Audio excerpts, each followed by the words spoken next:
All right, let's talk about our main subject here, and that is intellectual property. We're creating audio, we're creating video, and the last thing we want to do is have somebody take that audio or video and use it for themselves. Basically, steal your content, freeboot your content, and put it on their site, and they make lots of money while you're making nothing. Once again, we're talking about the business thing, being afraid on this, and this kind of goes with that as well, because sometimes I know how to get an advertiser, I know how to do an affiliate code, those things I have an understanding on, but somebody might have a better understanding of this type of advertising, doing this, and then they're thinking, oh well, we're just putting your podcast on. And then we're getting the rights. Some are just outright taking it because with podcasts, you can download the podcast and then you have that file there. What do you do with that file? What do other people do with that file? Some of them can kind of rip it and then put it onto their own site. They host your media. They get your download stats and they put advertising in between that. And there's many websites that have done that. I've seen many times a website that just shows up and starts taking my content. And so I've written a Google alert. And if you don't have a Google alert on your podcast, you should, because that's a great way for you to be aware that somebody is already grabbing your content and using it for themselves. And that's important, because if they're stealing your content, it's your intellectual property. No matter how no matter how you play it, it's down to earth. Even if you completely open it up for everybody to take, it's still your intellectual property and at your control. That's why we have something called Creative Commons. That's why we have, and we're going to talk about that. But first of all, let's talk about your rights to your podcast, your rights to your audio podcast, your video podcast, as long as you're not taking anybody else's audio, video, whatever. Like, for instance, this show, 100% me. That is my property. No different than a painting is, no different than a poem, no different than a TV show, no different than a radio show. This is my content.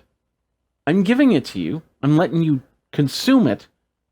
I might have a Creative Commons license on it to say, okay, you can edit and reshare, and as long as I get credit for it. And in some cases, that doesn't happen in those cases. But the important thing is that it's my content, and I'm giving it to you, but don't abuse it. And I should have the ability to say, okay, you're abusing it. It's gone. Now, YouTube has just created in their beta YouTube creators. It's a great tool. It's the copyright tool. And they're basically scrubbing all of YouTube. And they're finding videos. And this isn't out to the full public yet. I'm in part of the preview mode group. And basically, so it finds videos, it content matches those videos, and whether it be 10% of the video, 20%, 100% of the video, and then it comes back with a list. And there were a couple that I had collaborations with that I said, yeah, okay, those were collaborations. I put them in the okay pile.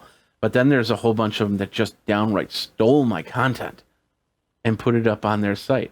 And now I have that tool to say, okay, done. They get their copyright strike there. And a lot of the times, sometimes it is new channels, but sometimes it's older channels that tried to do YouTube and they didn't understand how it all worked.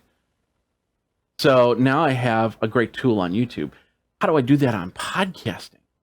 How do I know that somebody's not taking my content and sending it over for their website, for their walled garden? That gets even tougher because now it's in an area that I don't have access to, and my content could be there. So then I have to rely on people to say, hey, I saw your content over on this walled garden. I don't think you're a member here. Now, okay, yeah. So the first thing, word of mouth. Simplest. We'll get into the whole thing. What you need to do to help protect your content a little bit better. Now, word of mouth is probably one of the best ways to do it. I've found many a time that somebody has been taking my content simply by a tweet, simply by an email, simply by a Facebook post. Hey, I saw your stuff over here. And then you go over there and it's like, wait a minute, that is not my published channels. And now you have, at least you have the knowledge of where to go. And that's where that Google alert also comes in too. Once you know where it is, now you can start to attack it. So, or not attack it, tackle it. A very an older case, but it was still it's very still important, and that's Stitcher.com. It shows that people can't just take your content. There were a lot of podcast companies just starting out, and they noticed that, hey, our content, our audio is on Stitcher. We never signed up for a Stitcher account. We never said you can use our stuff. We never agreed to a terms of service with you guys. But yet your podcast, our podcast is on Stitcher.com, and you're thinking, oh, it's exposure. No, it's not exposure. It's stealing. So in 2014, they were told, hey, you got, and this was podcast one, you got to take those shows off or work a deal with us, because we're not into any blanket deal. And at the time, Stitcher had a portal for advertisers and putting advertising in, and then you basically, just like YouTube, you signed up for it. You said, okay, these are the terms, that I agree to these terms, we'll go from there. And then of course you could see your money being made or whatever. So as you can see, even stuff like apps like Stitcher or Spotify or anything like that, they have to adhere. They can't just say, oh, it's an RSS feed, let's just bring it into our system and we'll let you listen to it. No, it doesn't work that way. Keep in mind, I saw this meme a couple days ago, and that was, and I wish I could pull it up, but basically it said, where did Spotify get the money to create their podcast group? Well, the answer was all the songs that they ended up paying $2, billions of downloads, and only paid the artist pennies for. And if you remember, a few years ago, that's what happened with Spotify. And if you get into agreement with Spotify with your podcast, will that be the same thing? Will they make 99 cents to your penny on the dollar? And if that's the case, I don't want to be on Spotify.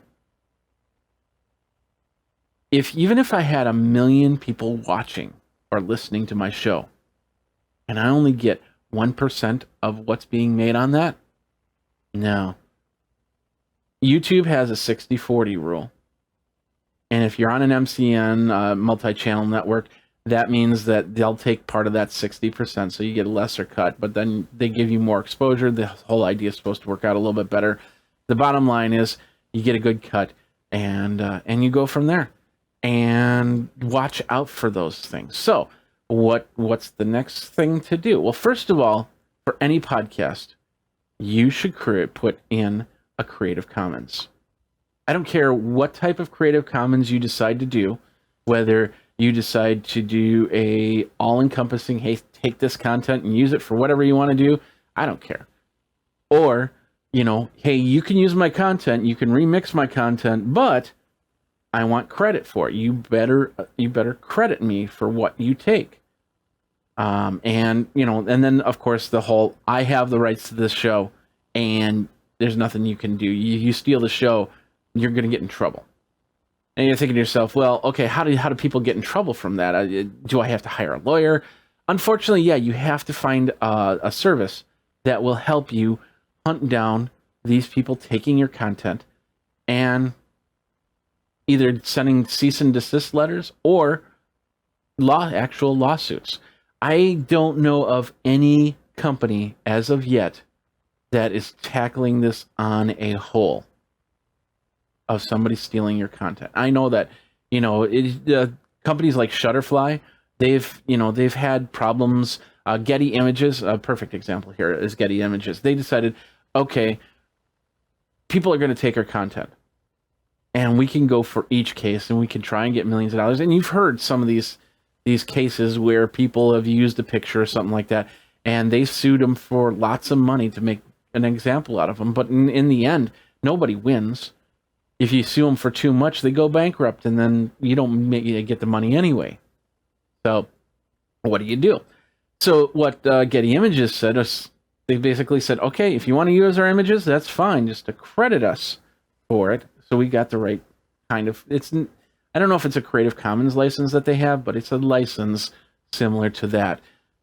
So as long as you're not, they have their terms of service, their rules. And if you abide by those rules and you accredit Getty for the pictures, you can use their pictures. Simple as that. So same thing with podcasts. I don't know if there's any podcast lawyer system out there that does that. If you get into something like a Podcast One, yeah, you're definitely going to have somebody watching this stuff and sending out cease and desist letters, and of course, ultimately lawsuits if they're losing big money on somebody taking a show. Otherwise, Adam Carolla would not be doing a show. Otherwise, half of these celebrities would not be doing a show if they knew that they couldn't make money off of what they're doing. Simple as that. So the Creative Commons is very important. Now, another thing, I wrote this article about a year ago, and when the GDPR policy came out, and a lot of people came back and said, no, podcasts don't need GDPR policies. Yes, I think they do. I am a big advocate of putting on a terms of service, at least somewhere where a terms of service is, and a GDPR policy. Now, the cool thing is, if you have a WordPress site, there are plugins that will set up your GDPR policy, what people will expect from this website. Now, if you give away anything on your show, you want to have a GDPR policy, especially if you give anything in the UK. If you say, okay, win a $100 Amazon gift card, anybody around the world can participate. Yeah, you better have a GDPR policy on your site, because that's going to help you navigate through and say, this is what we're doing with the third-party data. So I wrote this article, like I said, I think, it was around this time last year. And it's very important that you have these types of things in place. So if anything comes into question, you can refer them to those policies. And as I'm looking at my page, there's a lot of memes that I've taken out, and that's, that falls under the same issues with fair use and stuff like that. And you do have fair use. So if, let's say I said, Sally sells seashells by the seashore, and somebody took that clip and used it as a news story, that's fair use. Let's say you use it as a parody, and they put it in their show. There's fair use on that. But that they take the whole show and they put it on their podcast. No, that doesn't work that way. There are gray lines on that as well. But anyway, you can check that out. But GDPR policies are very, very important for that, especially if you are running a contest that makes everybody outside the United States eligible to win. And in some cases, you want to get more listeners. You want people from the UK to come and say hi, because they have great British accents. That's how it works. Love it. But if you just don't want to deal with that, then say it's US only and no GDPR policy. But it doesn't. It only takes a few seconds. Like I said, there's plugins that you can use that will do it for you, and it's just amazing. So another thing is that terms of service. Now, this gets a little bit tough. You gotta, when you put your podcast on iTunes, and I'm assuming once the podcast app, maybe we've already gotten it. I'll have to double check, but maybe we've already gotten it. But eventually, you're going to get terms of service for the podcast app over iTunes, because iTunes is going away. So Podcast Connect's terms of service, I did find one. It's on Pod News. It's from January, so you can read through it a little bit, but remember, this could have changed because of the fact, it's 6 months later. And companies like to update their terms of service as frequently as possible. And then they let you know, hey, we changed our terms of service. You gotta accept the new terms of service and go from there. But this is a great, this is a quick read for what your terms of service are. Now, basically what it's saying, and if it doesn't say this, then you really should be concerned, is that you are allowing Apple to redistribute your show via your RSS feed to other people. They say that we're not taking your show, that you have as much control. The only thing that they're going to do is if you are, if your titles are wrong, if you're throwing out fake news or anything like that, they have the right to terminate your relationship with the app. There is probably, in some of these terms of services, there's probably a little nomenclature that says, hey, we get to use your information to promote. Like, for instance, New and Noteworthy. In New and Noteworthy, they're basically promoting iTunes or promoting podcasts app with this New and Noteworthy, because people will go there and say, hey, my show's there. That's awesome. That's the back and forth that they get out of that. But most of the times, these terms of services say, okay, you have control of your content. We get a little bit to kind of promote you and make everything happy, use you in use cases, and sometimes use your statistics and things like that. That's why it's so important to read through that whole terms of service to make sure that they're not doing something like, okay, we have full rights to your show if you slap on there. And there have been some podcast apps out there, podcast systems out there, that they're gone now because of their sketchy terms of service. It's basically saying we have full rights. When you put your podcast on our platform, forget about it. Forget about it. There's that TV show called Songland, and I read an article that basically said Songland is where they have it's a competition where you have songwriters that are creating songs for artists, and they choose the song, and then they make the adjustments, and then that singer uses that song. It might be the next big hit. But there were a lot of concerns because some people noticed in the terms of service that you basically give up your song for this show. And so some people are just like, no, we're not, I'll try and figure out a way to get my song, to get John Legend to sing this song where I make some money off of it.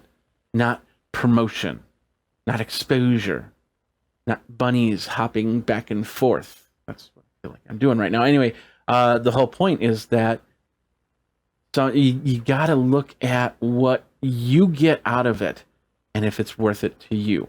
And that's why looking through the terms of service, especially if you were trying to make your podcast a business, that's what you have to do. There is some ways to kind of make your podcast a little bit untouchable so people can notice it. If I say the Intel tone, you know what I'm talking about?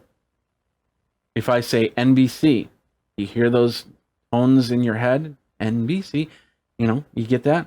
Those are all copyrighted tones. And there's websites like this one right here. It's called Signature Tones. And what they do is they give you a brand to work with. So if I created, let's say I created Geekazine, I could go to them and I could pay for their service to make that into a trademarkable tone. So if somebody says Geekazine, that's me. Now, if they try and take the show and put it onto their own site and their catchers find it, all of a sudden, their legal issues start to come in. Now, yeah, they could edit it out. They go, and that's all you hear. But If it's in there and they just steal your show, boom. I don't know the prices on stuff like this, and it's called sonic branding. And I don't know the prices on sonic branding. I suppose it really depends on something like signature tones, where you go through and what they'll do for you to keep your intellectual property intellectual. Yours. I don't know if I said that right. Anyway, to keep your property yours and you in control. So that is one way to do it. Another way, like I said, Google Alerts. It's free. Just do a search, Google Alerts, boom. Look at what you're going to do, what you want to alert. Like for instance, Geekazine. You know, so some people say don't make up a word to brand. You know, you should be like podcast super help man. How to podcast. That's the show. And I can set up an alert. So if I see somebody else taking my content, all of a sudden I see that. And when I look down the list in Geekazine, every now and then I'll see a website that's like literally taking my content. And then I got to go through all the rigmarole. Sometimes it's not worth it. Sometimes these sites are here and gone, fly-by-night type things. But there are some people that are making some serious cash, that try to make some serious cash on what I do. And that's wrong. Just because you can download the content doesn't mean you can take the content. Just as long as if they say have a free cookie at the store, doesn't mean that you can take that cookie, go outside and sell it for $1. I know you probably eat the cookie, but that's the point being that they don't want to resell. And some of these things, when you get a free product on the package, it says not for resale. And if you try to sell it to somebody else via Amazon or eBay or something like that, you can get in trouble. Same thing here. So hopefully I've given you some direction, because that's the key. Because it's tough, because ultimately if somebody starts stealing all your content, what you have to do is you have to get a lawyer that practices that type of law and figure out what to do next. Sometimes you can go to like a local university and find a law student to create cease and desist letters. If that's all you want to do is make them stop, then have those crafted. And that's the easiest way to do it, because they're looking for experience. You're looking to just get a name out there to say, hey, I need a legal form. And you can do it yourself. You can create a form, and then when something pops up, you just fill out that form with the proper credentials and then send it off that way. So that's very possible.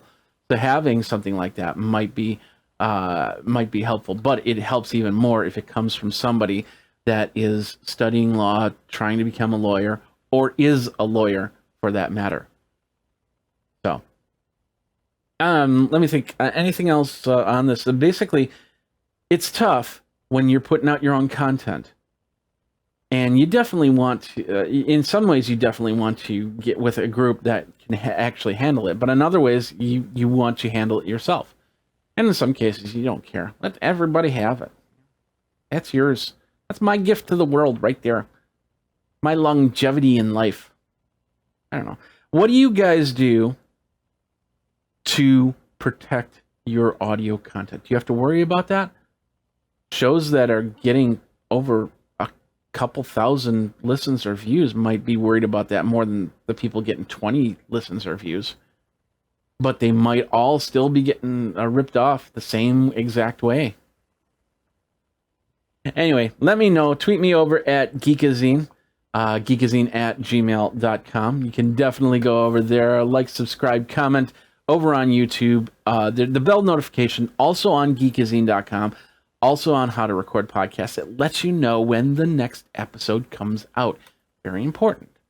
So anyway, thanks a lot for watching. Thanks a lot for listening. Go down, and of course the Facebook group.